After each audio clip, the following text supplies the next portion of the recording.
ఉప్పల్లో మహమ్మద్ షమి అదరకొట్టాడు. Sunrisers హైదరాబాద్తో మ్యాచ్లో మ్యాజిక్ చేశాడు. తన బౌలింగ్లో పదును తగ్గలేదని మరోసారి నిరూపించుకున్నాడు. సన్ రైజర్స్ హైదరాబాద్పై రివెంజ్ తీర్చుకున్నాడు. గత సీజన్లో సన్ రైజర్స్ హైదరాబాద్ తరపునే షమి బరిలో దిగాడు. కానీ 2025లో ఇంపాక్ట్ చూపించలేకపోయాడు. గతేడాది 9 మ్యాచ్ల్లో బరిలో దిగిన షమి 6 వికెట్లే తీశాడు. 11.23 ఎకానమీ రేట్తో పరుగులు ఇచ్చాడు. దీంతో సన్ రైజర్స్ హైదరాబాద్కు భారమయ్యాడన్న చర్చ కూడా జరిగింది. ఆ తర్వాత లక్నో సూపర్ జైంట్స్కు షమీని ఎస్ఆర్హెచ్ వదిలేసుకుంది. అయితే తనను వదిలేసుకున్న జట్టుపై ఇప్పుడు షమి చెలరేగిపాడు. ఉప్పల్లో కొత్త బంతితో విశ్వరూపమే చూపించాడు. డేంజర్ ఓపెనర్లను పెవిలియన్ పంపాడు. దంచేస్తాడనుకున్న అభిషేక్ శర్మను తొలి ఓవర్లోనే పెవిలియన్ పంపాడు. ఆ తర్వాత తన రెండో ఓవర్లోనూ మాయ చేశాడు. ట్రావిస్ హెడ్ను బోల్తా కొట్టించాడు. ఆరంభంలోనే సన్ రైజర్స్ హైదరాబాద్ను దెబ్బ కొట్టాడు. బౌలింగ్లో ఫైర్ చూపించాడు.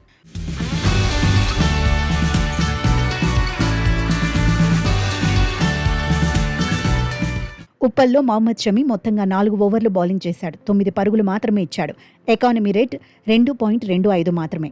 పదునైన పేస్తో అదరకొట్టిన షమిపై ప్రశంసల వర్షమే కురుస్తోంది. అద్భుతమైన పర్ఫార్మెన్స్తో ఓ రకంగా సెలెక్టర్లకు వార్నింగ్ ఇచ్చాడని ఎక్స్పర్ట్స్ అంటున్నారు. భారత జట్టులో షమి ఉండాల్సిన ప్లేయర్ అంటున్నారు. కానీ షమీకి అన్యాయమే జరుగుతోందంటున్నారు. నిజానికి 2023 వన్డే వరల్డ్ కప్లోనూ ఆరంభంలో షమీకి అవకాశాలు రాలేదు. కానీ ఆ తర్వాత అవకాశాలు రాగానే సీనియర్ బౌలర్ రెచ్చిపాడు. భారత్ విజయాల్లో కీలక పాత్ర పోషించాడు. 24 వికెట్లు తీసి తన పవర్ ఏంటో చూపించాడు. అయితే ఆ తర్వాత భారత జట్టులో అవకాశాల కోసం షమి ఎదురు చూడాల్సి వచ్చింది. అదే సమయంలో గాయాలు కూడా ఇబ్బంది పెట్టాయి. అయినా ఫిట్నెస్ సాధించి రీఎంట్రీ ఇచ్చాడు. ఛాంపియన్స్ ట్రోఫీలో బరిలో దిగాడు. టీమిండియా తరపున మెరుగైన ప్రదర్శన చేశాడు. కానీ ఆ తర్వాత భారత జట్టులో మళ్లీ అవకాశాలు రాలేదు. డొమెస్టిక్ టోర్నీలో రాణించినా సెలెక్టర్లు పట్టించుకోలేదనే చర్చ జరిగింది. ఫిట్నెస్ సమస్యల వల్లే జట్టులోకి తీసుకోలేదని చీఫ్ సెలెక్టర్ అజిత్ అగార్కర్ చెప్పడము హాట్ టాపిక్ అయింది. తాను ఫిట్గా లేకపోతే బెంగాల్ తరపున ఎలా ఆడతానని షమి ప్రశ్నించడము వైరల్ అయింది. అయితే ఫిట్గా లేడన్న వాళ్లకు సీనియర్ బౌలర్ ఇప్పుడు ఆటతోనే సమాధానం చెబుతున్నాడు.